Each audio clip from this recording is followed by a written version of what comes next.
Hi, it's Ileana, and today I am going to be discussing the moons of Triton, Neptune, and the moon of Titan, which is Saturn's moon. And Triton is Neptune's moon. Um, so I often talk to Janea, my higher self, about where she comes from. And I had recently written in my books Ileana's Star Journeys with the UFOs, ETs, SSPs, and Past Lifetimes in Volume 1. I wrote about Janea.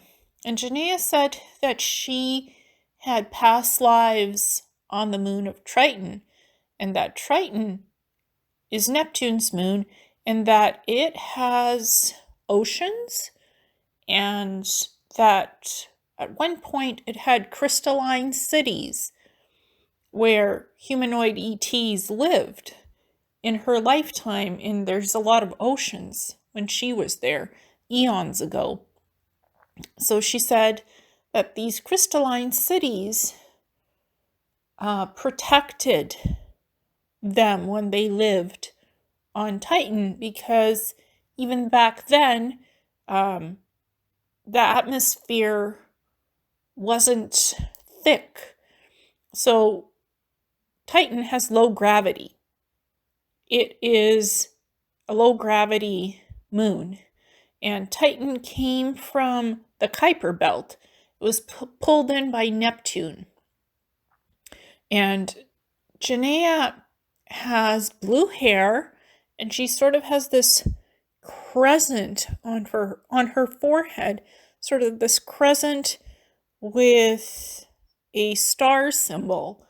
And she told me that the symbol of the trident was used quite a lot in the crystalline cities on Triton. So this symbol is very much ancient, and it activates something energetically in memories of people with past lives who've lived on Triton. And also, I think Janea might have lived on Neptune, because Neptune goes closer to the sun than further out from the sun.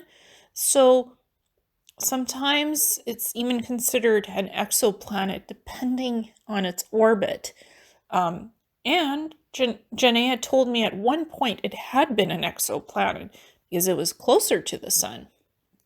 So there's been many Neptunes discovered, and some of them can be even considered exoplanets where habitable life can happen, because when they're closer to the sun, they start to have landmass. When they're further away from the sun, they're gas giants.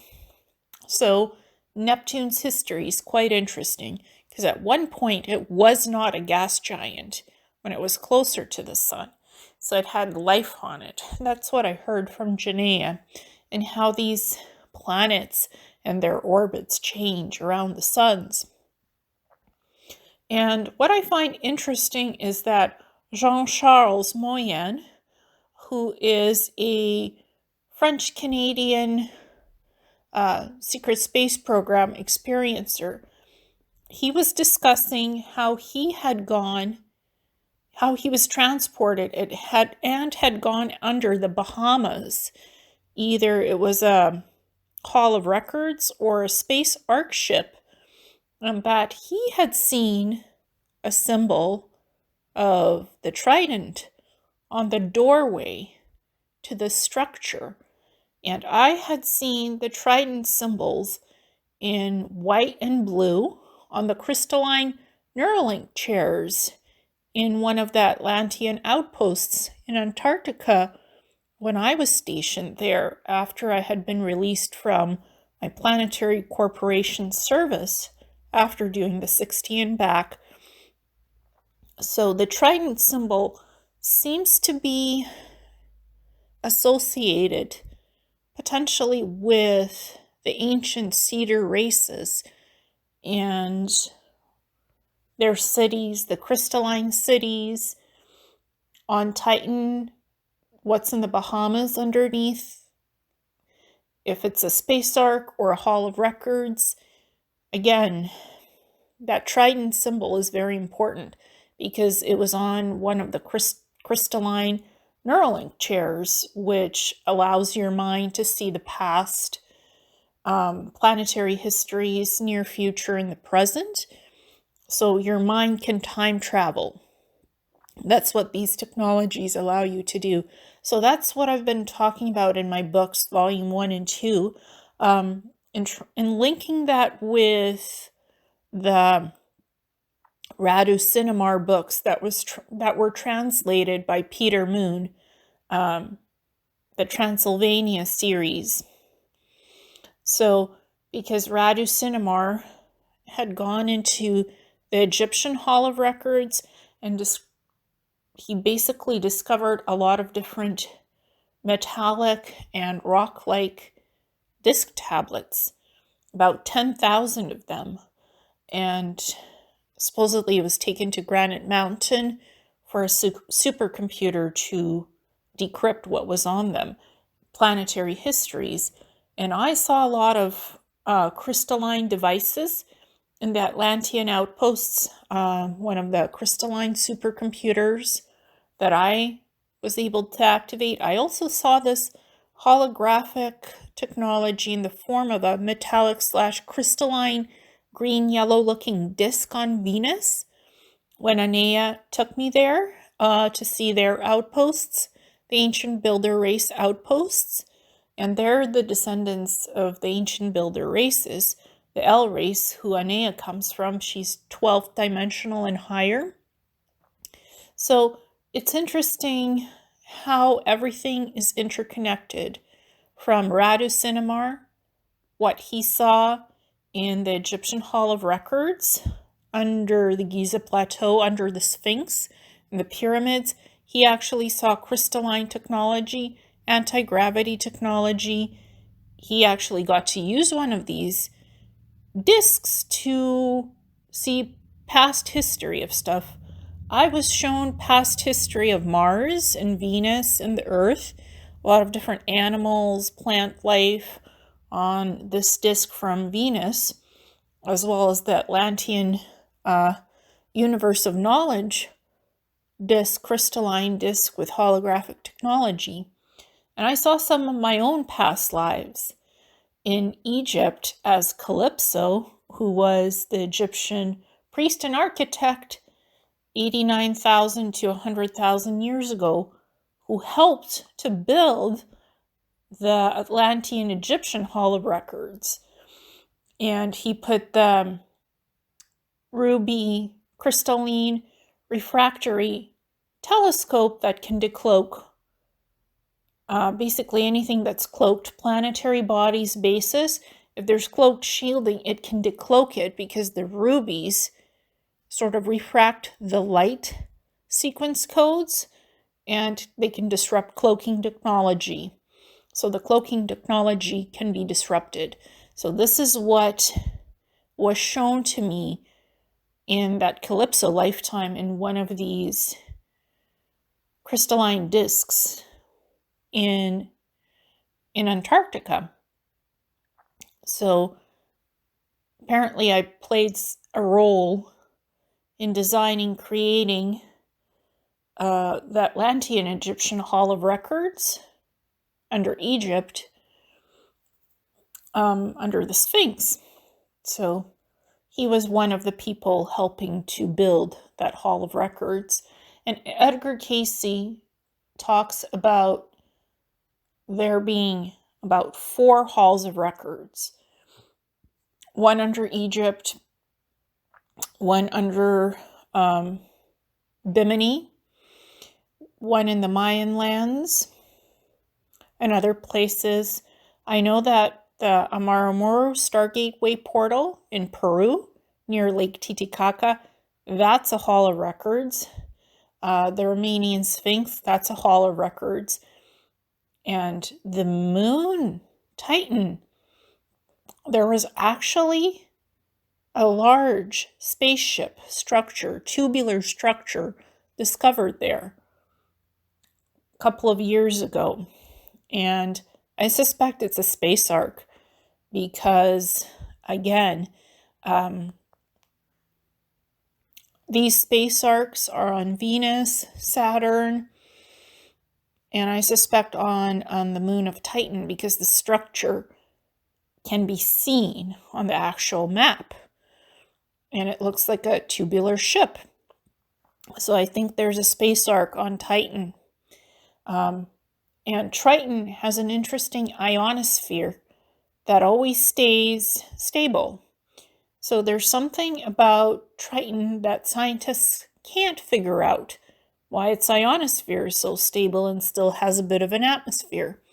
So there's mysteries about these places still to be discovered.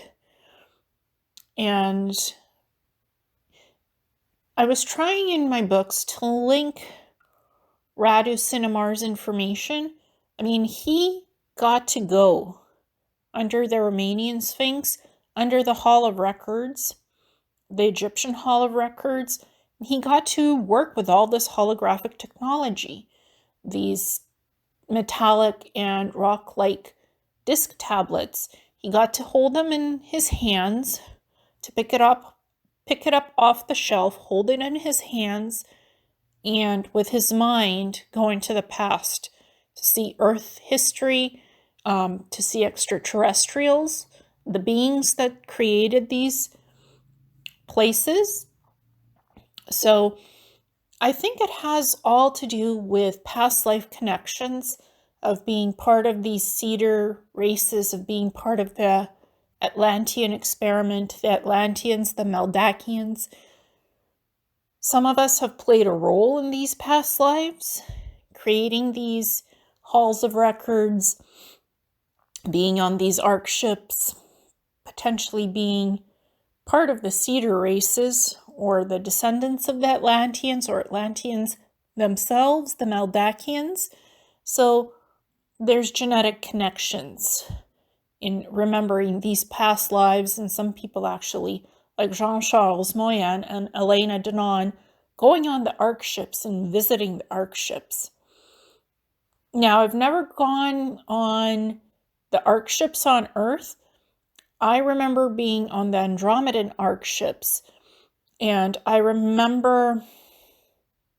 have memories of how the Atlantean ark ships were built in Antarctica, and I actually saw some of the ark ships in Antarctica in the shipbuilding facilities, which I describe in the books, and the Atlantean outposts and colonies and cities being round, and some of them being different shapes.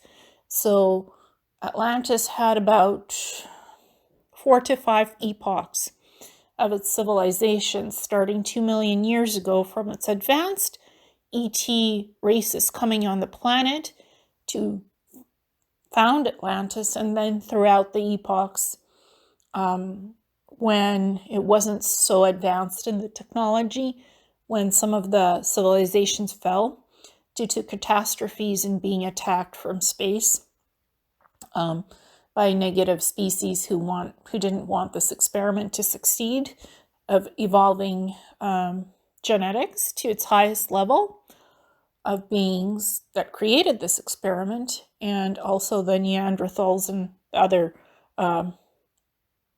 primate-like beings living on Earth at the time. So it's quite interesting, all the interconnections of these ancient technologies, artifacts, ark ships, halls of records. They're all over Earth. A lot of it is in Antarctica. My experiences included the Atlantean outposts, cryogenic stasis pods with beings living inside them in cryostasis. These are crystalline technologies, and it was glowing blue-green when I saw this pod, and it did have the beings inside, but I wasn't supposed to study the beings. I was supposed to study the crystalline technology of how it supports these stasis pods, makes them work, and the crystalline Neuralink chairs as well as the crystalline supercomputer technology. That's what I was there in Antarctica to study. So I didn't see the beings. I didn't look at the pods too closely, who the beings were, but Jean-Charles did, Moyen, and so I talk about that in the books. So thank you so much, and namaste.